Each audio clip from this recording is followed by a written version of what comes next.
ഓം ശാന്തി. നമ്മുടെ ആത്മീയ തീർത്ഥയാത്രയിൽ ഇന്ന് നമുക്ക് 11ാമത്തെ പടിയിലേക്ക് കടക്കേണ്ടതുണ്ട്. മഹിഷി നിഗ്രഹം. ഇത് അയ്യപ്പൻ്റെ ഐതിഹ്യത്തിൽ ഏറ്റവും വിശേഷപ്പെട്ട ഒരു ഭാഗമാണല്ലോ. അയ്യപ്പൻ്റെ അവതരണം തന്നെ മഹിഷി നിഗ്രഹത്തിനായിരുന്നു എന്നല്ലേ പറയണേ. മഹിഷം അല്ലെങ്കിൽ മഹിഷി നിങ്ങൾ രൂപം കണ്ടിട്ടുണ്ടാവും. ശരീരം മനുഷ്യൻ്റെ, തല പോത്തിൻ്റെയാണ്. എൻ്റെ അർത്ഥം എന്താണ്? മനുഷ്യൻ്റെ രൂപവും പക്ഷേ സ്വഭാവങ്ങൾ, തല വർക്ക് ചെയ്യുന്നത് പോത്തിനെ പോലെ. വിവരക്കേട്. എന്തുകൊണ്ടാണ് വിവരക്കേട്? ശരീരബോധം, മൃഗീയമായ ചിന്താഗതി, കാമക്രോധ ലോഭമോഹ അഹങ്കാരങ്ങൾ കടിമ. പ്രത്യേകിച്ചും മഹിഷം എന്ന് പറയുന്നത് ശരിക്കും മഹിഷി കാമാസക്തിയാണ് കാണിക്കുന്നത്. ഇന്ന് നമ്മുടെ ലോകത്തിൽ, പ്രത്യേകിച്ചും കലിയുഗ ലോകത്തെ ശരിക്കും അടക്കി വാണുകൊണ്ടിരിക്കുന്നത് കാമവികാരമല്ലേ.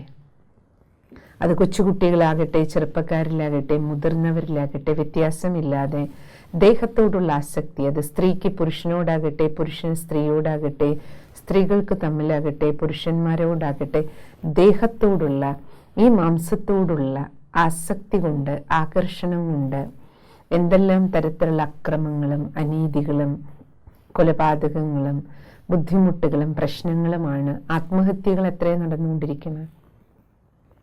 അപ്പോൾ ശരിക്കും നിഗ്രഹിക്കേണ്ടത് മഹിഷിയെ നിഗ്രഹിക്കുക. അർത്ഥം എന്താണ്? കാമവികാരത്തിൻ്റെ ആസക്തി, കാമനകൾ, ഇച്ഛകൾ കൊണ്ട്, ആഗ്രഹങ്ങൾ കൊണ്ട്, ദുരാഗ്രഹങ്ങൾ കൊണ്ട്, മോശമായ ഇച്ഛകൾ കൊണ്ടുണ്ടാകുന്ന നമ്മുടെ ജീവിതത്തിലുണ്ടാകുന്ന വിനകൾ ഇല്ലാതാക്കാൻ, പ്രത്യേകിച്ചും കാമാസക്തി നിഗ്രഹിക്കുക. അതുകൊണ്ടാണ് നമ്മൾ ചിത്രത്തിൽ, അയ്യപ്പൻ്റെ ചിത്രത്തിൽ മഹിഷി നിഗ്രഹ ഫോട്ടോ നിങ്ങൾ ശ്രദ്ധിച്ചാൽ മനസ്സിലാക്കും. അയ്യപ്പൻ മഹിഷിയെ നിഗ്രഹിക്കുന്ന സമയത്ത് പുഞ്ചിരിക്കുന്ന മുഖമാണ്. ആരെങ്കിലും ഒരാളെ കൊല്ലുമ്പോൾ പുഞ്ചിരിച്ചുകൊണ്ട് കൊല്ലോ? ഒരു കൊലപാതകയുടെ മുഖം പുഞ്ചിരിച്ചോടുകൂടി ഉണ്ടാകുമോ? ഒരിക്കലുമില്ലല്ലോ. അപ്പോൾ ഇവിടെ നമ്മൾ മനസ്സിലാക്കേണ്ടായി, ഈ മഹിഷി നിഗ്രഹ ചിത്രം നമുക്ക് മനസ്സിലാക്കി തരുന്നത്, അയ്യപ്പസ്വാമി നമുക്ക് നൽകുന്ന സന്ദേശം എന്താണ്? നമുക്ക് മാനവരാശിക്ക് ഏറ്റവും വലിയ കണ്ണു തുറപ്പിക്കുന്ന ഒരു മെസ്സേജാണ് ഇതിലൂടെ കിട്ടുന്നത്. നമ്മുടെ എല്ലാവരുടെയും ജീവിതത്തിൽ ഇങ്ങനെയുള്ള മഹിഷങ്ങളും മഹിഷികളും, കാമികൾ, അത് പുരുഷനാണെങ്കിലും സ്ത്രീയാണെങ്കിലും, പലതരത്തിലുള്ള സിറ്റുവേഷൻ, ആസുരീയമായ വികാര വിക്ഷോഭങ്ങൾ കൊണ്ടുള്ള അറ്റാക്കുകൾ നമ്മുടെ അടുത്തേക്ക് വരാം. അത് കാമമാകാം, ക്രോധമാകാം, അഹങ്കാരികളാകാം. അപ്പം ഇങ്ങനെയുള്ള സാഹചര്യങ്ങളെ നമ്മൾ എങ്ങനെ കൈകാര്യം ചെയ്യും? എങ്ങനെ കൈകാര്യം ചെയ്യണം? അയ്യപ്പസ്വാമിയെ പോലെ. അയ്യപ്പസ്വാമി എങ്ങനെ കൈകാര്യം ചെയ്തു? മഹിഷിയെ നിഗ്രഹിച്ച് മാളികപ്പുറത്തമ്മയാക്കി മാറ്റി. അത് ശിരസറക്കുന്ന കാര്യമേ അല്ല. പിന്നെയോ അത് തല മാറ്റുക. അർത്ഥം എന്താണ്? പുതിയൊരു തല വെച്ചു കൊടുത്തു. പുതിയ തല അർത്ഥം ഒരു സദ്ബുദ്ധി, ഡിവൈൻ ഇൻ്റലക്റ്റ് പ്രദാനം ചെയ്തു. തല മാറട്ടെ പറഞ്ഞ് കുട്ടികളൊക്കെ കളിക്കണ കണ്ടിട്ടില്ലേ? അപ്പം തല മാറ്റിയെടുത്തു എന്ന് പറഞ്ഞാൽ എന്താ അർത്ഥം? അല്ലേ?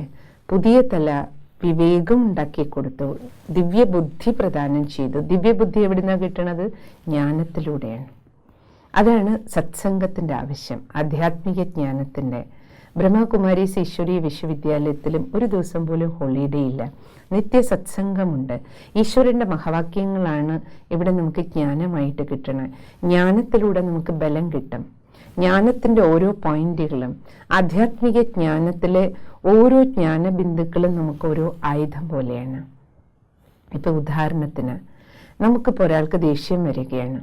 അപ്പോൾ ദേഷ്യത്തെ ജയിക്കാൻ നമുക്കുള്ള ജ്ഞാനബിന്ദു എന്താണ്? ഭഗവാൻ പറയുന്നത്, നിങ്ങൾ ആത്മാവ് ശാന്ത സ്വരൂപമാണ്, ശാന്തിയുടെ കടലായ പരമാത്മാവിൻ്റെ കുട്ടിയാണ്. ശാന്തി നിറഞ്ഞ വീട്ടിൽ നിന്ന് നിങ്ങൾ ഇവിടേക്ക് വന്നതാണ്.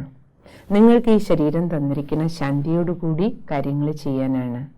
ആരോടാണോ ദേഷ്യം വരണേ അവരും നിങ്ങളെപ്പോലൊരു ആത്മസഹോദരനാണ്, സഹോദരിയാണ്.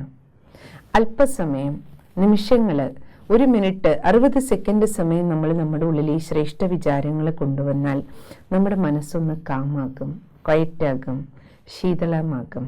അതിനുശേഷം നമ്മൾ നമ്മുടെ മുന്നിൽ വന്ന സമസ്യ ഏതാണോ ദേഷ്യപ്പെടുത്താൻ വന്നത്, വ്യക്തിയാണോ സംഭവമാണോ, അപ്പം നമ്മൾ അതിനെ പ്രതിയുള്ള നമ്മുടെ ഔട്ട്ലുക്ക് ഒന്നും കൂടെ മാറും, ഒന്നും കൂടെ മെച്ചപ്പെട്ട രീതിയിൽ നമ്മൾ ഹാൻഡിൽ ചെയ്യാൻ പഠിക്കും. സോ സ്പിരിച്വൽ നോളജ്, ജ്ഞാനം നമ്മളെ ഏത് സാഹചര്യത്തെയും ഇന്നെ ബെറ്റർ വേ, കുറച്ചുകൂടി മെച്ചപ്പെട്ട രീതിയിൽ എനിക്ക് എങ്ങനെ ആ സാഹചര്യത്തെ കൈകാര്യം ചെയ്യാം. അപ്പം ദേഷ്യത്തിൻ്റെ തല മാറ്റി നമ്മളെ ശാന്തതയോടെ, ക്ഷമയോടെ, വിവേകത്തോടു കൂടി, ബന്ധങ്ങൾ കേടുവരാതെ, പറയാറില്ലേ വടി ഒടിയാനും പാടില്ല, എന്നാൽ പാമ്പ് ചാകം വേണം.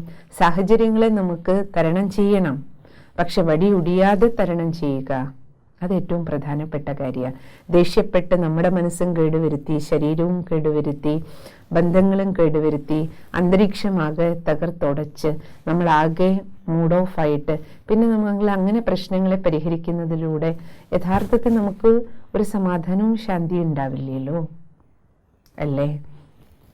അതേപോലെ ആർക്കെങ്കിലും നമ്മളോടൊരു ആകർഷണം, അല്ലെ നമുക്കാരോടെങ്കിലും ഒരു ദേഹാകർഷണം തോന്നുകയാണ്, കാമത്തിൻ്റെ ഒരു ആസക്തി, അത് ഏത് പ്രായത്തിലാണെങ്കിലും നമുക്കതിനെ മാറ്റിയെടുക്കുന്നതിന് വേണ്ടി ഭഗവാൻ നൽകുന്നത് നമുക്ക് യോഗബലം, മെഡിറ്റേഷൻ ഒരു വളരെ വലിയ ശക്തിയാണ്. ഭഗവാൻ പറയുന്നത് നമ്മുടെ ഉള്ളിലും നമ്മളൊരു ആത്മചൈതന്യമാണ്, പരമാത്മാവിൻ്റെ കുട്ടിയാണ്.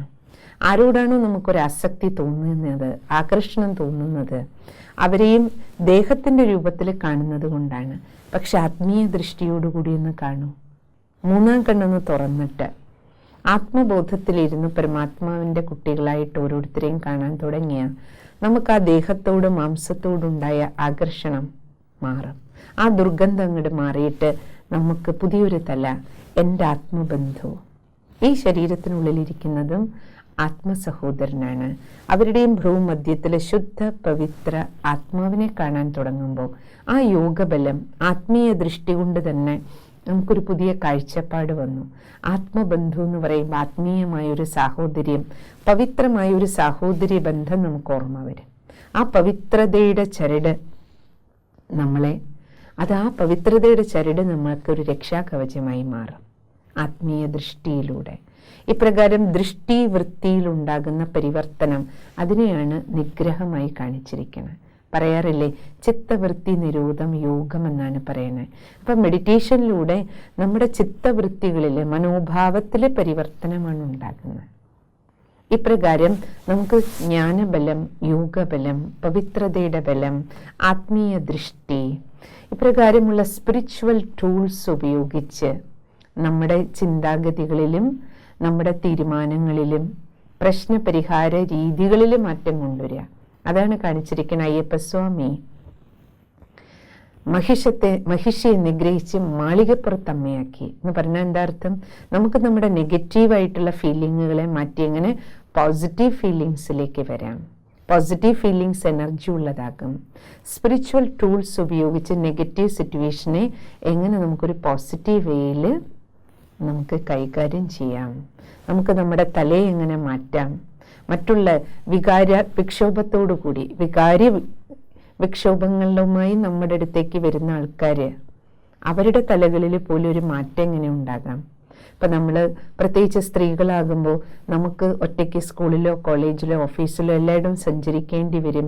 പലതരത്തിലുള്ള സാഹചര്യങ്ങളിലൂടെ നമുക്ക് കടന്നു പോകുമ്പോഴും നെഗറ്റീവായിട്ടുള്ള ഒരു സിറ്റുവേഷനിലും നമുക്ക് മുന്നോട്ട് പോകുമ്പോൾ നമുക്കൊരു ബാഡ് എഫക്റ്റ് ഉണ്ടാകാതിരിക്കാൻ, ഒരു ഭയമോ, ഒരു ഓഫീസിൽ ജോലി ചെയ്യുമ്പോഴോ, ഒരു ക്ലാസ് റൂമിൽ നമ്മൾ പഠിക്കുമ്പോഴോ, എവിടെ ആയിക്കോട്ടെ, ഈവൻ നമ്മുടെ വീട്ടിൽ തന്നെയാണെങ്കിലും നമുക്ക് ഈ സ്പിരിച്വൽ ദൃഷ്ടികോൺ, ആധ്യാത്മിക ജ്ഞാനത്തിൻ്റെ ബലം, മെഡിറ്റേഷൻ്റെ ശക്തി, ആത്മാവിലെ ദിവ്യ ഗുണങ്ങൾ, നമ്മുടെ ഉള്ളിൽ ഞാനൊരു പവിത്ര ആത്മാവാണ്, എല്ലാവരുടെയും നമ്മൾ ആ പവിത്ര ദൃഷ്ടികോണോടുകൂടി കാണുമ്പോൾ മറ്റൊരാൾക്ക് നെഗറ്റീവായൊരു ചിന്തയോട് കൂടിയിട്ടാണ് നമ്മുടെ അടുത്തേക്ക് വന്നതെങ്കിലും നമ്മളെ പ്രതിയുള്ള അവരുടെ മനോഭാവം മാറും നമ്മുടെ അടുത്തു നിന്നുള്ള പോസിറ്റീവ് എനർജി കൊണ്ട്.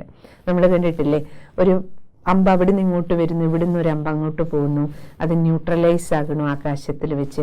അപ്പം നെഗറ്റീവായൊരു മനോഭാവത്തോടെ വന്ന ആളുടെ ഉള്ളിലും ഒരു പോസിറ്റീവായിട്ടുള്ള എനർജി നമ്മുടെ അടുത്ത് നിന്ന് ഒഴുക്കി നമുക്കതിനെ ന്യൂട്രലൈസ് ചെയ്യാൻ കഴിയും.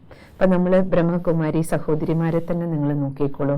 ഈ മുഴുവൻ വിശ്വത്തിലെ എല്ലാ രാജ്യങ്ങളിലും 145ഓളം രാജ്യങ്ങളിൽ സേവനം ചെയ്യുന്നതും കൂടുതലും സഹോദരിമാരാണ്. അപ്പം നമ്മുടെ ജീവിതയാത്രയിൽ തന്നെ നമുക്ക് എത്ര ട്രാവൽ ചെയ്യേണ്ടി വരും. നമ്മൾ ഇടപഴകുന്നത് രാവിലെ മുതലേ നമ്മുടെ മെഡിറ്റേഷൻ സെൻ്ററുകളിൽ വരുന്നവരെല്ലാം പലതരത്തിൽ നിങ്ങളെപ്പോലെ വീടുകളിൽ നിന്ന് ഈ കലിയുഗത്തിൻ്റെ നാനാതുറകളിൽ നിന്ന് വരുന്നവരാണ്. പലരും പല ചിന്താഗതികളോട് കൂടിയിട്ടായിരിക്കും വരിക. അപ്പം ഈ പബ്ലിക് ഡീലിംഗ് ചെയ്യുന്ന ഇത്രയും സഹോദരിമാരെ, ഇത്രയും ചെറുപ്പക്കാരായിട്ടുള്ള സഹോദരിമാരെ, സഹോദരന്മാരെ, അപ്പം ഇവിടെയെല്ലാം നമുക്കുള്ള ശക്തി എന്താ? നമ്മുടെ കയ്യിൽ വേറെ എക്സ്ട്രാ ബാഹുബലമൊന്നും ഇല്ലല്ലോ. ഏത് തരത്തിലുള്ള ചിന്താഗതികളുണ്ട്, പലതരത്തിലുള്ള മഹിഷിയെല്ലാം നമുക്ക് ഡേ ബൈ ഡേ ഫേസ് ചെയ്യേണ്ടി വരും. പക്ഷേ ഇവിടെ നമുക്കുള്ള കവചം ഏതാണ്? ജ്ഞാനബലമാണ്, യോഗബലമാണ്, നമ്മുടെ പവിത്രമായ ദൃഷ്ടികോണാണ്. ആരേത് കണ്ണോടുകൂടി വന്നാലും നമ്മുടെ ഉള്ളിലെ പവിത്ര ദൃഷ്ടികോൺ, പവിത്രമായിട്ടുള്ള കാഴ്ചപ്പാട്, നമ്മുടെ ഏറ്റവും പവിത്രമായ വ്യവഹാരം, സാഹോദര്യ ഭാവം, ഭാവന, അതിലൂടെ പരിവർത്തനം ഉണ്ടാകും. അതാണ് അയ്യപ്പസ്വാമി ചെയ്തത്. തൻ്റെ ഉള്ളിലെ ജ്ഞാനയോഗത്തിൻ്റെ ബലം കൊണ്ട് അതിനെയാണ് ആയുധമായിട്ട് കാണിച്ചിരിക്കുന്നത്. അപ്പോൾ നമുക്ക് ഉപയോഗിക്കേണ്ടത് ഇപ്രകാരമുള്ള ദിവ്യായുധങ്ങളാണ് ജീവിതത്തിൽ.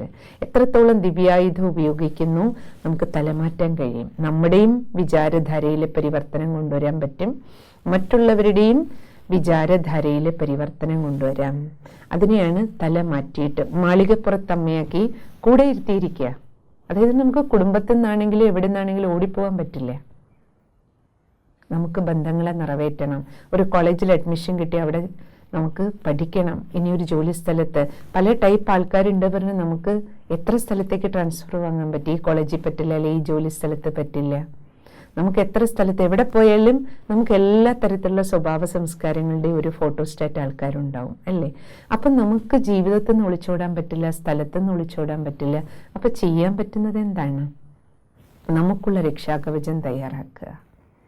അതാണ് അയ്യപ്പസ്വാമി നമ്മളോട് പറയണേ. മഹിഷി നിഗ്രഹത്തിന് ജ്ഞാനയോഗത്തിൻ്റെ ബലം ഉപയോഗിക്കൂ. ആത്മാവിലെ ദിവ്യമായ ഗുണങ്ങളായിരിക്കണം നമ്മുടെ ആയുധം.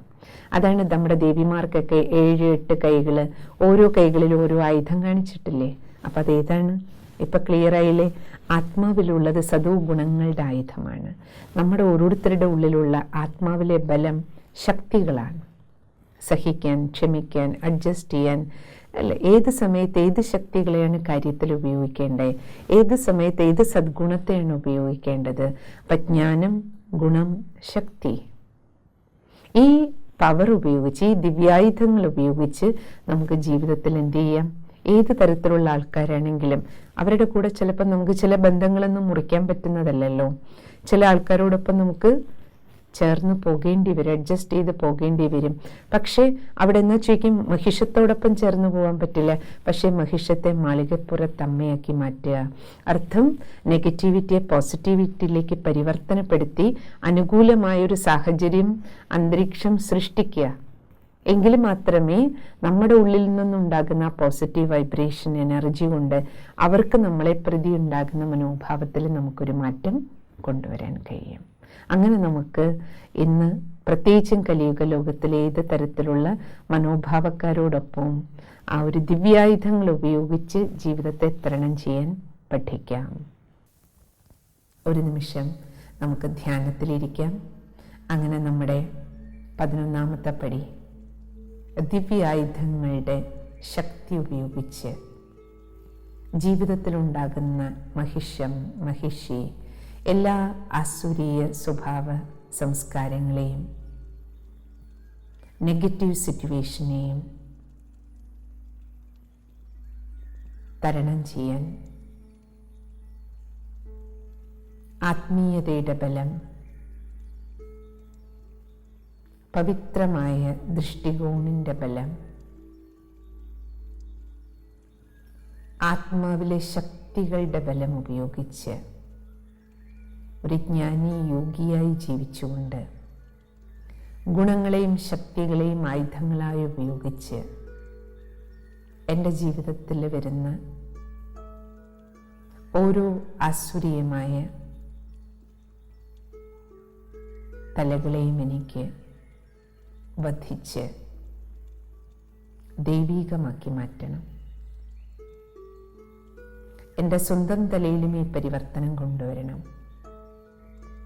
ഏതെല്ലാം മോശ സ്വഭാവ സംസ്കാരങ്ങൾ എൻ്റെ ഉള്ളിൽ നിന്ന് പുറത്തേക്ക് വരുന്നു, ആദ്യം എനിക്ക് എൻ്റെ ഉള്ളിലാണ് ഈ മഹിഷി നിഗ്രഹം നടത്തേണ്ടത്.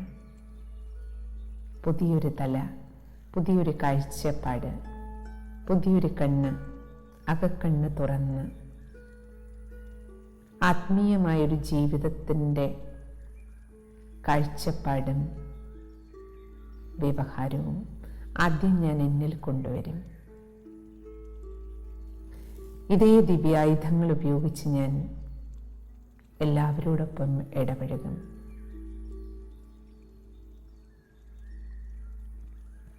അങ്ങനെ ആസുരീയമായ സാഹചര്യങ്ങളെ, വ്യക്തികളെ, സമസ്യകളെ നേരിടാൻ ജ്ഞാനബലവും യോഗബലവും ആയുധമാക്കി മാറ്റും. അയ്യപ്പസ്വാമിയെ പോലെ ദിവ്യായുധങ്ങളെ ഉപയോഗിക്കും. അങ്ങനെ ഞാൻ സമാധാനപൂർണമായി ജീവിക്കും.